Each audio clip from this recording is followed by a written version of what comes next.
ભાવનગરના શિહોરમાં દૂધની ડેરીમાં ચોરીનો બનાવ બન્યો હતો। પોલીસ સ્ટેશનની સામે જ આ બનાવ બનવા પામ્યો હતો। રોકડ રકમ અંદાજે ₹3.45,000 ચોર ઉપાડી ગયા હતા। ભાવનગર ખાતેના શિહોરમાં દૂધની ડેરીમાં ચોરીનો બનાવ બન્યો હતો। પોલીસ સ્ટેશનની સામે જ આ ચોરીનો બનાવ બન્યો હોવાનું જાણવા મળ્યું છે। રોકડ રકમ અંદાજે ₹3.45,000 ઉપાડી ગયા હતા। દુકાનના એક બાજુનું શટર ઊંચું કરી ચોર અંદર ઘૂસ્યા હતા। નવાઈની વાત તો એ છે કે 100 મીટરની આસપાસ જ શિહોરનું પોલીસ સ્ટેશન આવ્યું છે, તે છતાં પણ આવી ચોરીની ઘટનાઓ બની રહી છે। ભૂપેન્દ્રસિંહ ગંભીરસિંહ, શિહોર એસપી દૂધ ઉત્પાદક સહકારી મંડળી।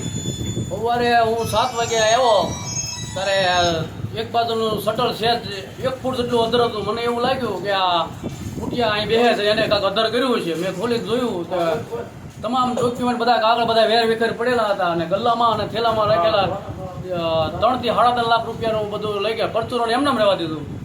તો આની અંદર કોઈ જાણ ભેદું હોય એવો જ માણસ લાગે છે કે ચાવી જે હંતાડી લેતી નથી એને ચાવી લઈને એને ગલ્લો ખોલેલો છે અને પાછળ જે થેલો બધા એમાંથી એમાં રોકડા કેશ હતા એ બધા ઉપાડી ગયું છે આમાંથી।